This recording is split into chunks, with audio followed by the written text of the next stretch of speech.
Hi friends, ഇന്ന് നമ്മൾ തയ്യാറാക്കാൻ പോകുന്നത് ഒരു പാൻകേക്കിൻ്റെ റെസിപ്പിയാണ്. നമ്മുടെ വീട്ടിലുള്ള കുട്ടികൾക്കൊക്കെ നല്ലവണ്ണം ഇഷ്ടപ്പെടുന്ന ഒരു റെസിപ്പിയാണിത്. അതുപോലെ തന്നെ നമുക്കിതിൽ ഇഷ്ടമുള്ള ഫില്ലിങ്ങൊക്കെ വെച്ചിട്ട് നമുക്ക് സ്കൂളിലൊക്കെ കൊടുത്തു വിടാൻ പറ്റും. അപ്പോൾ ഇതെങ്ങനെയാണ് തയ്യാറാക്കുന്നതെന്ന് നമുക്ക് നോക്കാം. ഞാനിപ്പോൾ ഇവിടെ മുട്ട ഉപയോഗിച്ചിട്ടുള്ള പാൻകേക്കാണ് തയ്യാറാക്കുന്നത്. അപ്പോൾ ആദ്യം ഇതിനായിട്ട് ഒരു മുട്ട പാത്രത്തിലേക്ക് ഉടച്ചു കൊടുക്കാം. ഇനി ഇതിലേക്ക് ഒരു 1/4 കപ്പ് പഞ്ചസാര ചേർത്ത് കൊടുക്കാം. അതുപോലെ തന്നെ ഒരു പിഞ്ച് ഉപ്പിട്ട് കൊടുക്കണം.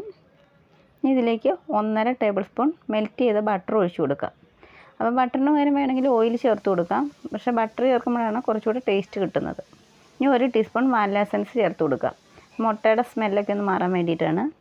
ഇനി അവസാനം 1/2 കപ്പ് പാലും കൂടി ചേർത്ത് കൊടുക്കാം. ഇനി നമുക്കിത് വിസ്ക് കൊണ്ട് നന്നായിട്ടൊന്ന് മിക്സ് ചെയ്തെടുക്കാം.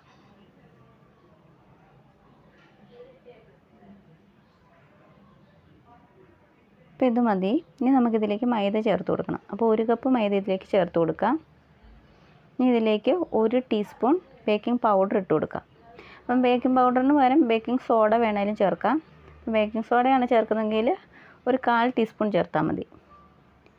ഇനി നമുക്കിത് നന്നായിട്ടൊന്ന് മിക്സ് ചെയ്തെടുക്കാം. അതിൽ ആ കട്ടയൊക്കെ ഒന്ന് പോയിട്ട് നന്നായിട്ടൊന്ന് മിക്സ് ചെയ്തെടുക്കാം.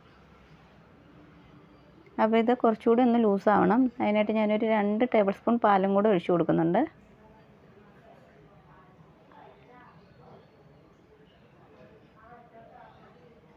നന്നായിട്ടൊന്ന് മിക്സ് ചെയ്ത് കൊടുക്കാം. അപ്പം നമ്മുടെ കട്ടയൊക്കെ നന്നായിട്ട് ഉടഞ്ഞ് കിട്ടിയിട്ടുണ്ട്. ഈ ഒരു പരുവം മതി. കുറേ അങ്ങോട്ട് ലൂസായി പോകേണ്ട ആവശ്യമില്ല.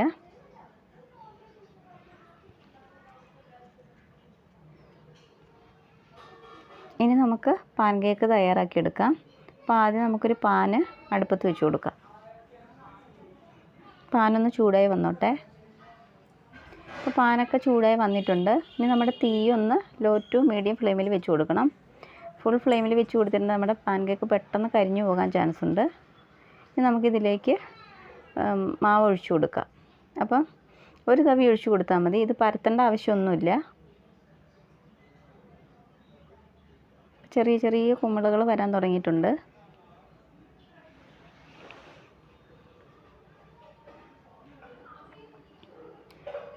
ഇപ്പോൾ ഫുള്ളായിട്ട് കുമിളകൾ വന്നിട്ടുണ്ട്. ഇങ്ങനെ ഫുള്ളായിട്ട് കുമിളകൾ വന്നതിന് ശേഷം നമുക്കൊന്ന് മറിച്ചിടണം. അപ്പോൾ നമുക്ക് ഇതൊന്ന് മറിച്ചിട്ട് കൊടുക്കാം. നല്ല ഗോൾഡൻ കളർ കിട്ടിയിട്ടുണ്ട്.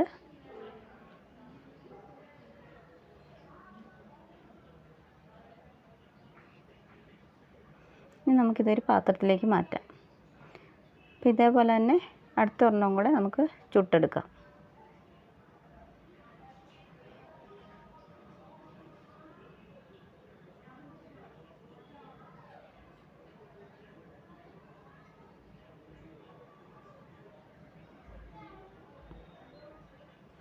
ഇത് ഇനി നമുക്കൊന്ന് മറിച്ചിട്ട് കൊടുക്കാം. അപ്പോൾ ഈ ഒരു അളവിന് എനിക്ക് 5 പാൻകേക്ക് കിട്ടിയിട്ടുണ്ട്. ഇനി ഇത് നമുക്ക് പാത്രത്തിലേക്ക് മാറ്റാം. അപ്പോൾ ബാക്കിയുള്ള പാൻകേക്കൊക്കെ ഞാൻ ചുട്ടെടുത്തിട്ടുണ്ട്. ഇനി നമുക്കിതിലേക്ക് ഒരു ഫില്ലിങ് തേച്ച് കൊടുക്കാം.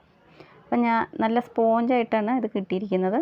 അപ്പോൾ ഞാനിതിലേക്ക് ഇപ്പോൾ ചേർത്ത് കൊടുക്കുന്നത് ന്യൂട്ടല്ലയാണ്. അപ്പോൾ നിങ്ങൾക്ക് വേണമെങ്കിൽ ക്രീം ചീസ് ചേർത്ത് കൊടുക്കാം. അതുപോലെ തന്നെ വിപ്പിംഗ് ക്രീം വേണമെങ്കിൽ ചേർത്ത് കൊടുക്കാം. നമുക്ക് ഇഷ്ടമുള്ള എന്താണെന്ന് വെച്ചിട്ടുണ്ടെങ്കിൽ അത് ചേർത്ത് കൊടുക്കാം. അല്ലെങ്കിൽ ചോക്ലേറ്റ് ചേർത്ത് കൊടുക്കാം. ഞാനിപ്പം ന്യൂട്ടല്ലയാണ് എൻ്റെ കയ്യിലുള്ളത്. അപ്പോൾ അത് ചേർത്ത് കൊടുക്കുന്നുണ്ട്.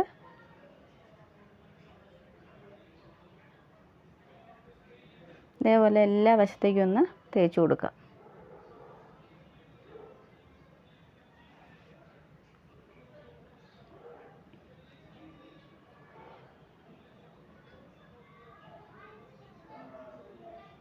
ഇനി നമുക്ക് സൈഡ് വശമൊക്കെ ഒന്ന് ഇതുപോലെ പ്രസ് ചെയ്ത് കൊടുക്കാം.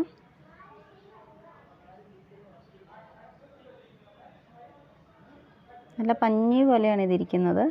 അതുപോലെ തന്നെ നല്ല ടേസ്റ്റും ഉണ്ട്. ഇനി നമുക്കിതൊന്ന് മുറിച്ചെടുക്കാം.